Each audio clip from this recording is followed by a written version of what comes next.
Each year, 1 in 5 U.S. adults experience mental illness, and 17% of youth ages 6 to 17 experience a mental health disorder. I joined NAMI because I have 2 sons that live with a mental illness, and I didn't want any other families to feel alone like I did. At NAMI, the first thing we want anyone to know is you are not alone in your mental health journey. I just really want to talk about so people know that you don't have to go through it alone. NAMI, the National Alliance on Mental Illness, is the nation's largest grassroots mental health organization, dedicated to building better lives for the millions of Americans affected by mental illness.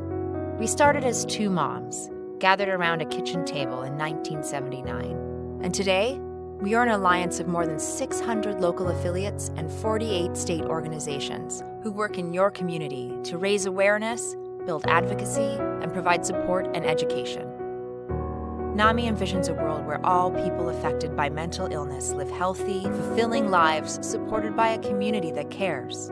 Every year we are expanding, no matter race, religion, age, or sexual identity. We are people with lived experience, families and loved ones, survivors and advocates, and together, we will fight the stigma surrounding mental health and create a better world for the sake of all of us. We have resources for you and can't wait to become an extension of your family. We are here for a healthier world. We are here for better mental health. We are here for each other. Join us.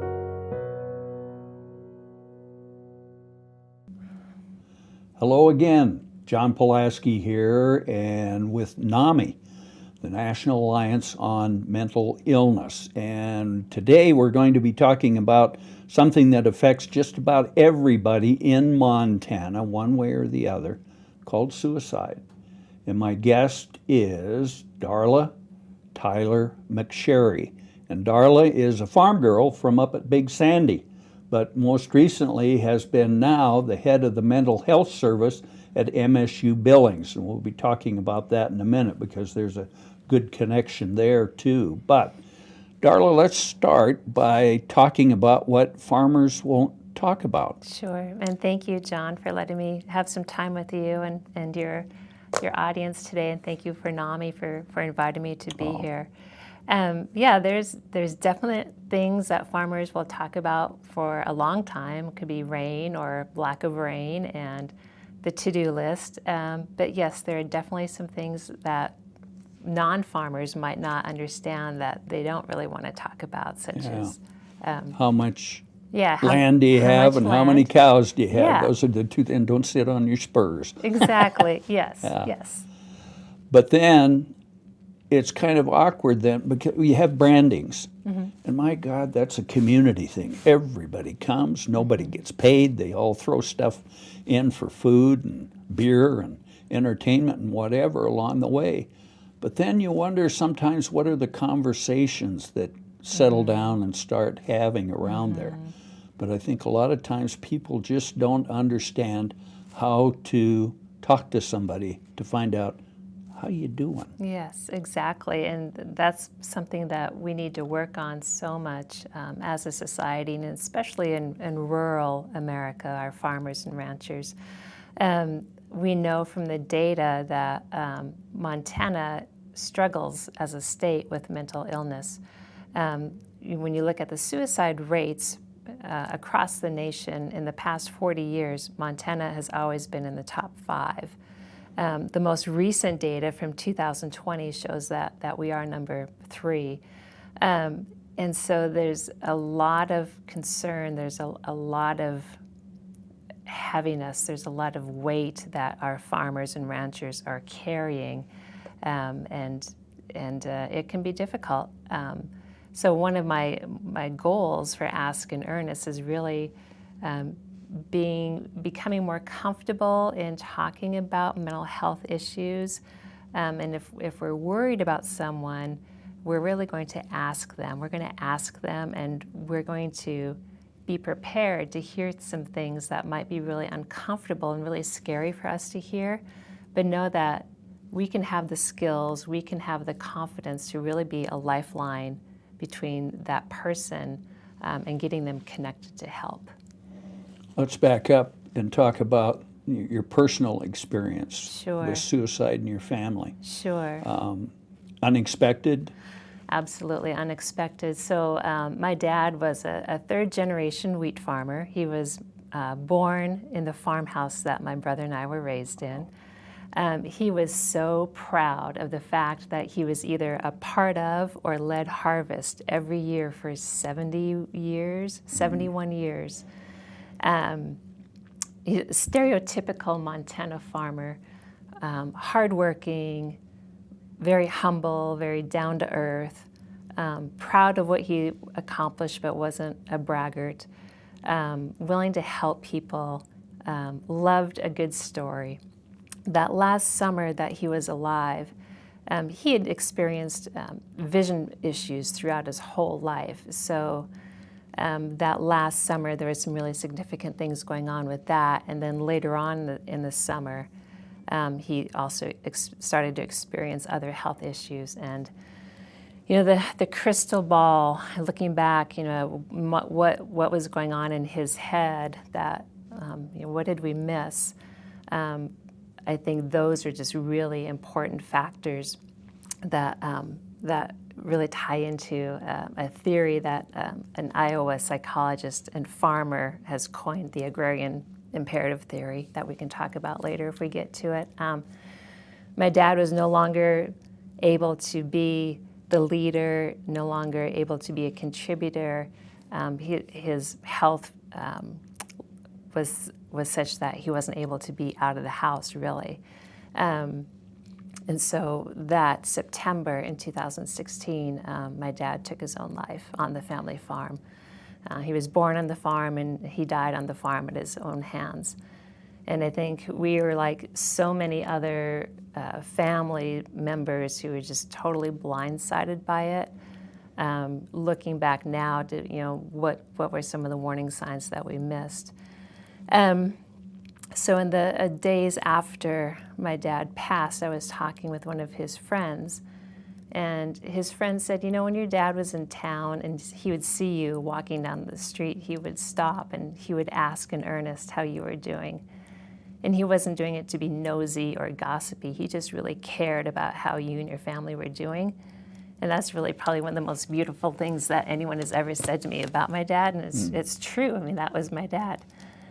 So that phrase, that ask in earnest, has really stuck with me. And what I try to do today with this initiative is to help just bring the topic of mental health into more of a normal part of our daily conversation.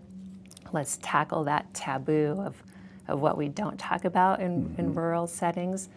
And let's really talk about this issue, because suicide thrives in secrecy and silence and shame, and we can change that.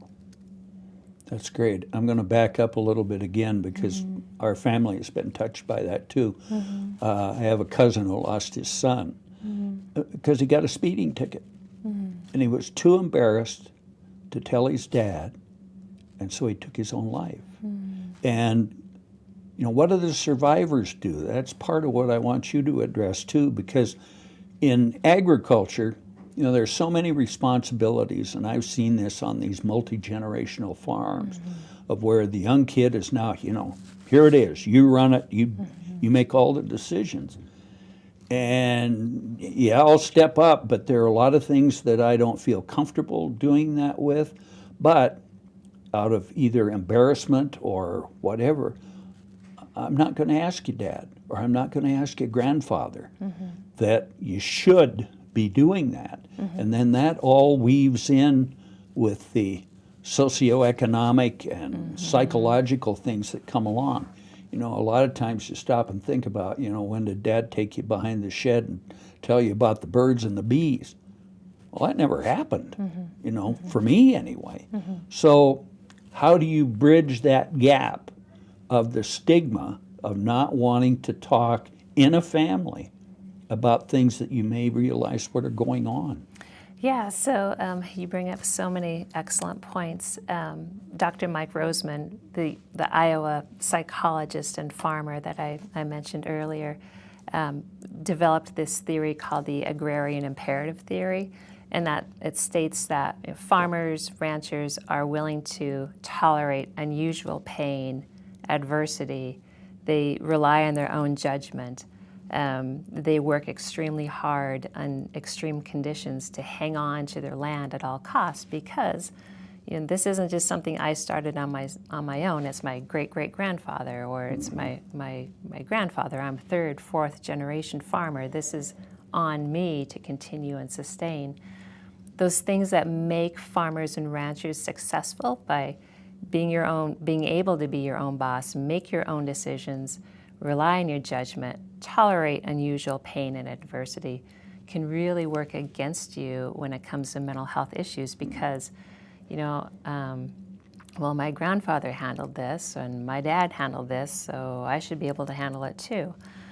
So that's where we really just need to start to, it could even be really something simple, like maybe seeing an article in the newspaper about mental health, or mentioning the fact that the Montana Department of Agriculture now is able to provide free online counseling sessions for farmers and ranchers by going to their website and getting connected that way. It's a culture change for sure. I used to think that stigma, I guess I'm a little unsure where I'm really landing. I used to think stigma meant that people didn't want to talk about something, or it was a taboo topic, and I understand that. But what I'm finding more and more is that people are nodding their heads in agreement when I am out there talking with different groups, or I have a table at the Nile. People are nodding their head and they say, yes, we need to be talking about this more and more, meaning mental health issues in rural America. It's so layered for sure. Well, the thing that I always come back with when kids are confronted with that is it's not your fault. Circumstances that are beyond your control, economic, socially, whatever, and all of that just continues to build, and you want to talk to somebody about it, but you're embarrassed to talk to your parents, maybe your grandparents. So what are some of the mechanisms that we have available in Montana that if you know somebody that has these kind of problems and you know that there isn't inter-family communication, how can we bridge that maybe? There are some options. One is the one that I mentioned earlier about the free counseling option that's available through the Montana Department of Agriculture. You go onto their website, you fill out some information, and a person will call you and you can get an appointment scheduled. And I fully realize and appreciate the fact that could be a huge leap for someone with rural communities being really tight-knit, and you kind of handle your problems on your own. And now we're asking people, get on Zoom and talk with this stranger about your issues. And I realize that can be huge, but that is an option. Some other things is, find someone that you can talk to. If it's not your spouse, is it a friend? Is it your veterinarian? Is it your crop insurance person? Understand that what you're feeling, most likely you're not alone. Some really interesting work is being done in Australia, because Australia has a horrible suicide rate for their farmers as well. Wow. One thing that their government is doing is they're taking trained mental health professionals and they're going out to rural Australia, like 11-hour drive to get out to these small communities. And what they do is on night one, they bring all the men together and they'll say, okay, what are your issues? What's bothering you? What's stressing you out? And they'll start to share. And then what happens quite organically is that one farmer says, well, I'm having this issue. And another farmer says, well, I had this too, and here's what I'm doing to help address it. Here's what I'm doing to overcome it. And so it really becomes kind of like an organic support network, if you will. And then the mental health professionals are there to help coach them with listening skills, support, referral information, referral skills. So that's night one. And then night two, they bring in the wives and the girlfriends, and then they repeat that. So because oftentimes wives and girlfriends are saying, if he would just talk to me, so that there's also the couples that can hear and get support from other couples too. So things such as accessing, whether it's the Department of Ag counseling sessions, it can be finding someone to talk to. Another option is if I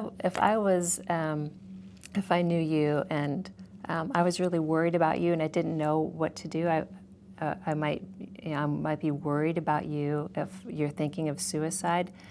Then it's important that I stop and I ask in earnest. John, how are you doing?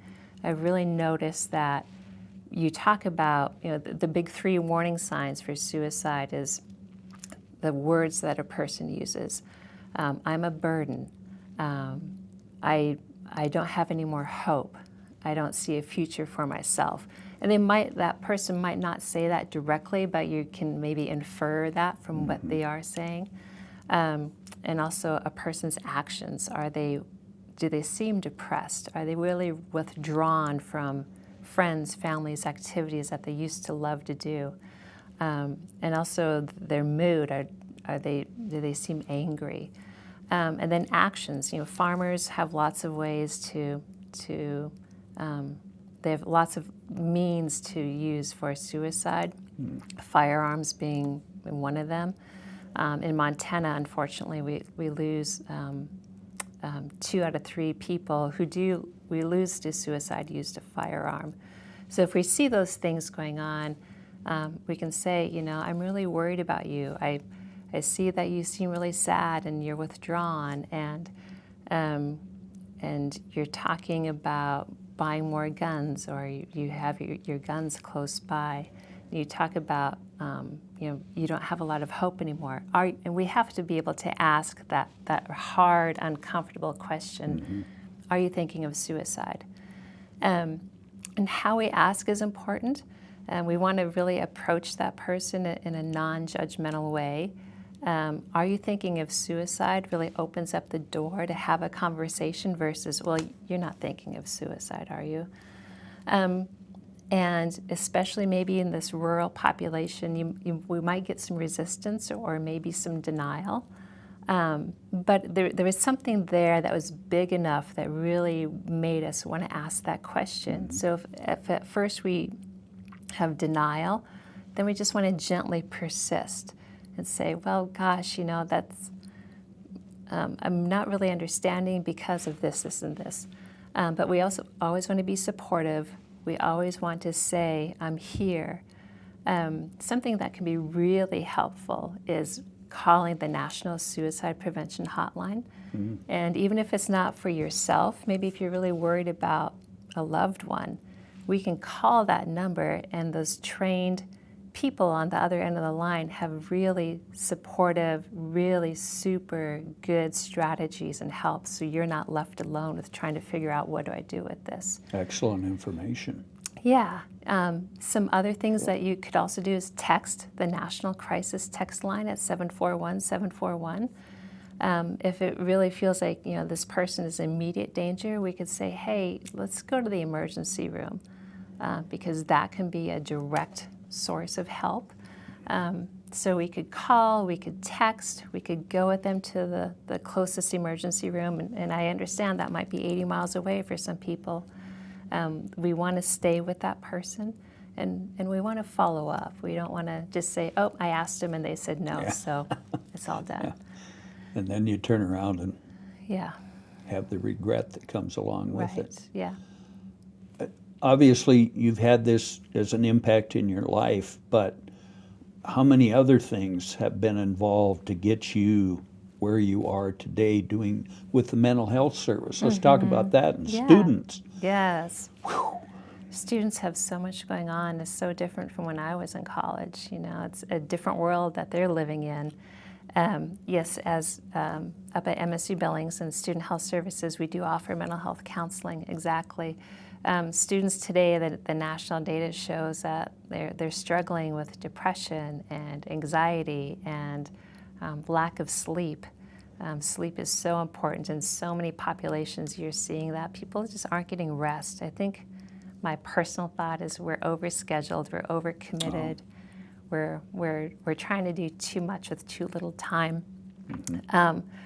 So yes, and oftentimes it's really a kind of a prime time in a person's life if you for mental health issues to arise in kind of that 18 to 24-year-old age timeline, age frame. But the good news is that we do have counseling services, and many colleges and universities do. So students don't need to suffer alone, and we have good trained professionals on board who can help with that. Now, I know in Montana, most recently, there's been kind of a movement afoot to get rid of counselors. And I don't understand that. Yeah. And I'm hoping that it does not happen, that there are we people need out it. there that will stop and realize, the latchkey kids or whatever you want to call them, they're still there, but you need that personal touch. And that's why this internet thing and Zoom and all of that, there's still a barrier there. You don't get to look at you in the eye or me to kind of get a sense of what's going on. There's that vibration that happens between people when you have a serious conversation. Yeah, and I think we're still learning so much of what has and what will be coming out of the pandemic. One thing that we continually hear again and again is loneliness and isolation, and two of the prime risk factors for farmers is loneliness and isolation, and now we're seeing that in other populations too. Yeah, definitely it's so important to stay connected and get connected in person whenever possible. It's very, very important. Yeah, and exactly, we're in an age where we need more mental health professionals now, more so than ever. For sure. Okay, let's throw out some ideas for people if they're into Googling or whatever. What are some things that you would recommend to Google? For sure. Well, they can go to my website. It's askinearnest.org. A lot of good information on there. One I also really like is Farmers Health Farm Center. The exact name is escaping me, but if they do Farmers Health Australia, that has an amazing website too. The Montana State University has a really good website. The Extension Office on resources for farmers on financial to soil health to et cetera. It's a wide variety of topics on there. The NAMI website, of course, is excellent. Yeah, so I would suggest they type in mental health and farmers, if that's your population. Those are some really good sources. Yeah, because there are so many organizations. I know the Farm Bureau. Oh, thank you. Yes, And some other. They have a really good. Yeah. Yeah, Montana Farm Bureau. If you go to that, there's some really good, helpful sources on there. And that extends then to where we're trying to get you on the speaker circuit, if you will. Absolutely. And some of those ag organizations where you can sit down and have a conversation with somebody about this topic and maybe, get some forward motion going, because it seems like it's not talked about enough. And I don't mean to beat the drum there, but if we've got people that have problems, we sure should be able to somehow, some way, step up and address that issue. Every 33 hours in Montana, we lose someone to suicide. Really? I didn't realize that. 33 hours. Every 33 hours, yes. So yeah, definitely. And another thing that a person could do if you're whether you're a large urban community or a small rural population, reach out to your county extension office or your county health department. They can bring in trainings that they're like 90 minutes long. And one is called QPR, and it stands for Question, Persuade, and Refer. So you can think of QPR as like CPR for suicide. And it takes you through that conversation of, oh my gosh, I'm really worried about this person, but I have no idea how to even approach this topic. It gives you skills, it gives you confidence, and you could bring that into your community. And maybe you bring it in, maybe your local volunteer fire ambulance crew brings it in, or maybe your local hospital brings it in. So things like that can also really make an impact on a community level, because you can train so many people to become more aware of the signs of depression and potential suicide risk. And then once I notice something, then I can act on it. Great. Yeah. We're just about out of time. Okay, But it went so Darla fast. Tyler-McSherry, I want to thank you so much.